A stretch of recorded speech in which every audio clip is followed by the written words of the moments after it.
Hola. ¿Cómo está, doctor? Bienvenido. ¿Qué tal, Lo? Un gusto nuevamente. Muchísimas gracias por venir y la verdad que tenemos tanto que hablar porque las personas no se dan cuenta que los riñones como órganos también se pueden infectar. Por supuesto, como cualquier órgano, puede tener una infección desde muy leve hasta muy severa y finalmente pues afectar a todo el cuerpo, ¿no? Totalmente de acuerdo. Por supuesto. Ahora, vamos a ver en principio a través de una demostración cómo es que funcionan nuestros riñones. Perfecto. ¿Nos acompaña? ¿Cómo no? A ver, vamos, doctor. Muchísimas gracias a nuestra producción que creo que está haciendo en este momento una demostración excelente de cómo es que funcionan los riñones. Bastante didáctica. De acuerdo. A ver, entonces los riñones lo que hacen es filtrar la sangre y la convierten en orina. Básicamente de eso se trata. Por supuesto. Muy bien. Entonces vamos a ir viendo cómo es que los riñones, a través de la sangre, comienzan a filtrar. Adelante, por favor. Ahí se comienza a ver efectivamente los riñones, a través de dos arterias importantes cada riñón, comienzan a filtrarlo y al final nos dan la orina, que tiene ciertas características. Por supuesto. Ajá. La finalidad finalmente de los riñones es que esa sangre que atraviesa por ellos termine de eliminar todas las toxinas. Todas las toxinas las limpia y las elimina por la orina. La orina tiene las toxinas eliminadas. De Exactamente. acuerdo. Muy bien. Y ácidos, algunas cosas que tenemos. Pero existen algunas situaciones que hacen que los riñones no funcionen bien. Sí, claro. Vamos a ver, por ejemplo, un tema que tenemos acá con la diabetes. Por supuesto. ¿Por qué? ¿Cómo influye la diabetes para que el riñón no filtre lo que debería filtrar? Ok, la diabetes tiene varias formas de afectar la vía renal. Una manera es que los pacientes diabéticos que están descompensados, se llama, o sea, aquellos que tienen la glucosa, el azúcar muy elevado, el azúcar lo eliminan por la orina. Ajá, Y esa azúcar se convierte en un caldo de cultivo para las bacterias. ajá, Y eso predispone a la infección. de acuerdo. ¿El embarazo puede ser un problema para una infección urinaria? Ah, por supuesto. Por supuesto que sí. ¿Por qué? Una de las principales infecciones que afecta durante el embarazo son infecciones urinarias. ¿Qué más?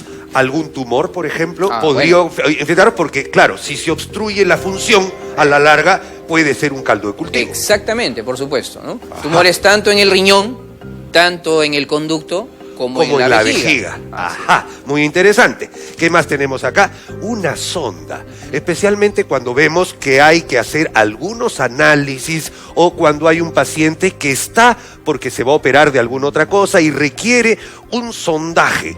Esta sonda es un foco infeccioso. Por supuesto. Cualquier cuerpo extraño que ingrese por la vía urinaria o por cualquier lugar, lo que predispone finalmente es que eso o se contamina posteriormente y esa contaminación con los gérmenes que uno normalmente tiene, al ingresar a un lugar que normalmente debe estar totalmente Libre. limpio, obviamente genera una infección. De acuerdo.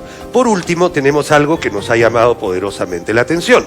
La presencia de cálculos También. puede generar también este tipo de patologías. Por supuesto, los cálculos per se, algunos cálculos vienen infectados. Ajá. Por si acaso, o sea, tener un cálculo, el cálculo es un caldo permanente de presencia bacteriana. Una cosita, acá tenemos la representación de un cálculo obstruyendo la salida de lo que sale del riñón, ¿no es cierto? Y esto condiciona a que se contaminen y se genere una contaminación a partir de la vía ascendente. O sea, se ha quedado esto y al final, ¿qué es lo que sucede? Vemos esto, a ver un segundito, nos ayuda, doctor, para ¿Cómo no? poder... A ver, listo, ahí está. Por vía ascendente, También. estos gérmenes comienzan a obstruir, no solo a obstruir, sino a infectar ese riñón. ¿Es así como sucede? Claro, o sea, el nivel del cálculo puede quedarse en el riñón, puede quedarse en el trayecto, puede ingresar a la vejiga, obviamente. Ese cálculo tiene dos maneras de producir fundamentalmente una infección. El propio cálculo está infectado, Claro. ¿ok? Y además de eso, cualquier obstrucción a cualquier nivel produce una éstasis urinaria. O sea, la orina se queda ahí. Se enlentece, no hay tránsito. Y ese es el sitio ideal para que gérmenes que normalmente están por la zona se aprovechen. Exactamente. Perfecto. Lo Ajá. que llaman una sensación de inflamación. En fotos que pueden llegar a ser cálculos desde un granito de arroz muy simple Así es. hasta cálculos altamente complejos. Nos acompaña, por favor, doctor, vamos a mirar.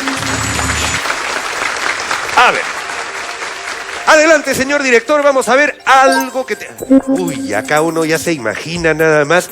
Estos son cálculos, doctor. Bueno, pones un cálculo el más complejo probablemente de todos, que son los cálculos coraliformes, ¿no? Coraliformes, efectivamente tienen Mira forma cómo de han coral. adoptado la forma del reservorio que es la pelvis renal. ¿De dónde se origina?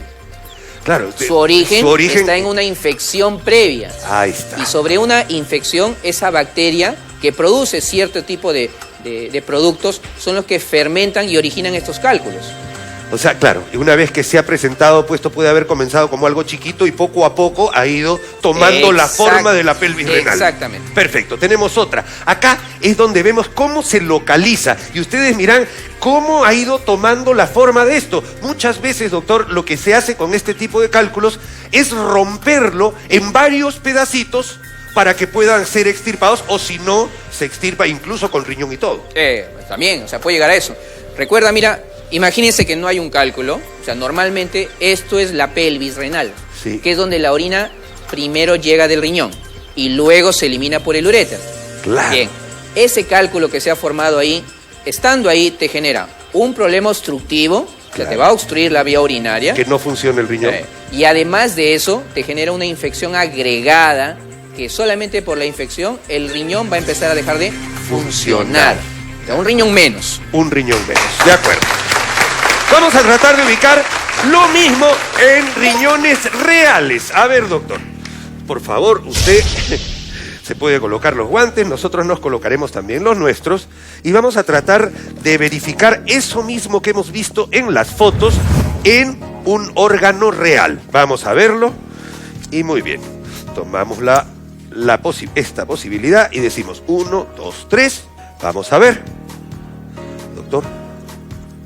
Y hacemos esto. A ver, doctor, acá tenemos un riñoncito.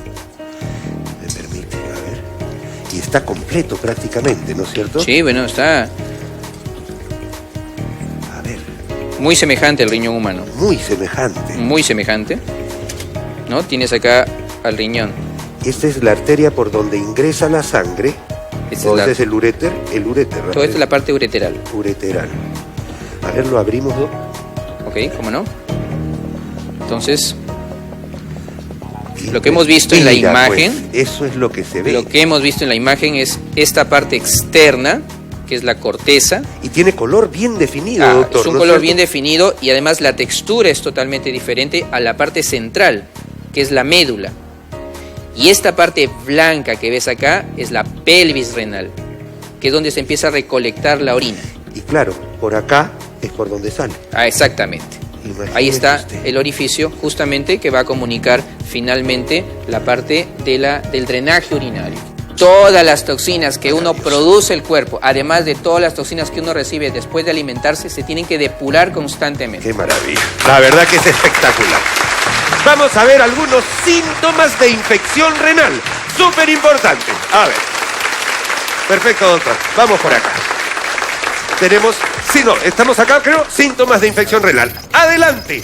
Bueno, los tenemos todos juntos, pero vamos a tratar de verlos en orden de aparición. ¿Qué le parece, doctor? Claro, ¿cómo no? En principio, yo diría, podría ser orina frecuente. ¿Le parece? Sí. Lo que pasa es que la mayor cantidad de la población que sufre una infección urinaria empieza por síntomas leves. Leves. La paciente empieza a tener disconfort, Ajá. lo que le llaman una sensación de inflamación, ¿ok? Empieza a tener síntomas para orinar frecuentemente, la poliaquiuria, ¿no? Poliaquiuria. O la sensación de querer orinar, va al baño y orina muy poco. E inmediatamente tiene la necesidad de volver a orinar. Es como que uno se queda con las ganas y no termina de orinar, ¿no es cierto? Exactamente. Muy bien, entonces ahí aparece la orina turbia, podría aparecer dolor de repente, a veces orina con sangre, También. pero de ahí comienzan a haber síntomas generales como inapetencia, fatiga, que ya no es un problema local. Ahí ya Definitivamente estamos que no. diciendo que la cosa está yendo mucho más a un estado general. Exactamente, entonces estamos hablando de una infección que está progresando. Ajá. Y la progresión se demuestra ¿en qué? En que el paciente empieza a tener malestar general, escalofríos, fiebre, hiporexia, que es falta de apetito. Entonces, ¿eso qué te demuestra? Que la infección es generalizada. Si no le hacemos caso, ¿qué cosas podrían pasar? ¿De acuerdo? Nos vamos para acá. Acompáñeme, doctor. O sea, si estos son los síntomas, tenemos los síntomas y no le hacemos caso a la infección, ¿qué puede producirse si nosotros no le hacemos caso?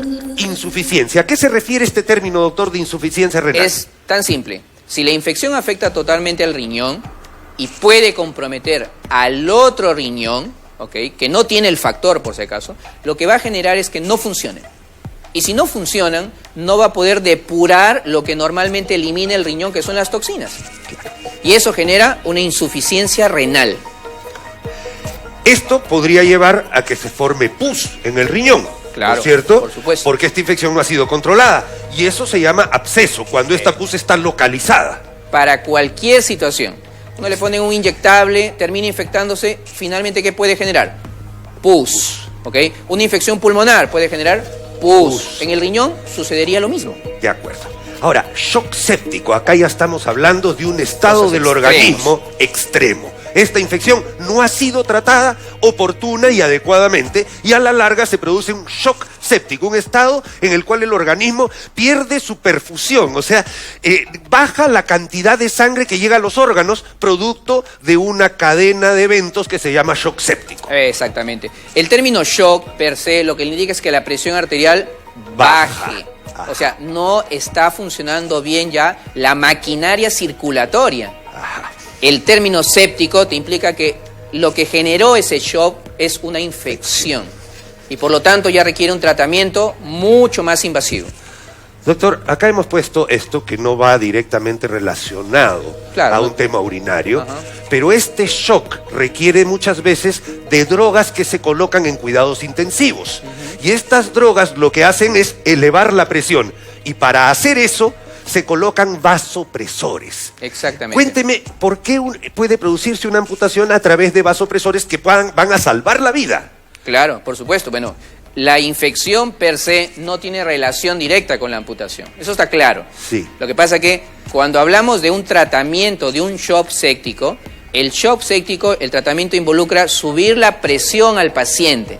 ¿Por qué? Porque tienes que sostener a los órganos vitales. De acuerdo. O sea, necesitas que en ese momento que el paciente está con una infección generalizada, necesitas presión sostener abajo, la presión abajo, necesitas irrigar a ¿quiénes? Al Cerebro, corazón, pulmón y eventualmente riñones. O sea, necesitas irrigar esos órganos. ¿Qué necesitas? Vasopresores. Pero si hablamos que necesitas irrigar a los órganos nobles, ¿qué pasa entonces con las manos? ¿Qué pasa con los pies? ¿Qué pasa con las orejas? ¿Qué pasa con la nariz? ¿Qué pasa con el resto de órganos periféricos? Claro, como en este caso la sangre se va a lo que más necesitamos, exactamente, estas partes distales se van quedando sin sangre. Sin irrigación. De acuerdo. Y eso obviamente puede llevar a una necrosis. Muerte. Bueno, eso es una relación directa de cualquier proceso que no ha sido, obviamente, bien manejado, obviamente, y que además de eso, una infección per se, cuando hay un daño generalizado, lo que le llaman es disfunción multiorgánica, genera obviamente muerte. Okay. Yo creo que ha sido clarísimo, doctor, y acá solamente una recomendación final para aquellas personas que nos están viendo y que tienen algún factor de riesgo como los que acabamos de ver. Bueno, la recomendación fundamentalmente es que cualquier persona, independientemente de la edad, independientemente de si tiene o no tiene factores de riesgo, pero tiene algún síntoma de lo que hemos descrito, debe ir fundamentalmente al médico, idealmente al especialista. O sea, al urólogo, básicamente una infección urinaria en adultos, al urólogo pediatra, si es una infección urinaria en niños, ¿ok? Porque fundamentalmente es diagnóstico precoz, explicarle los factores de riesgo que pueda tener y evitar a la larga cualquier complicación como las que hemos mencionado. Tremendo, ha estado buenísimo, la verdad. Muchísimas gracias, doctor Guamán. Muchísimas gracias a ustedes por su atención. Señora, ¿quiere saber cómo mejorar su memoria? Descúbralo ahora aquí en Doctor TV. El omega 3 del pescado potencia la memoria. Doctor TV, tu salud es lo primero. Tenemos los mejores pescados del mundo. Hay que aprender a consumirlos desde niños. Perfecto.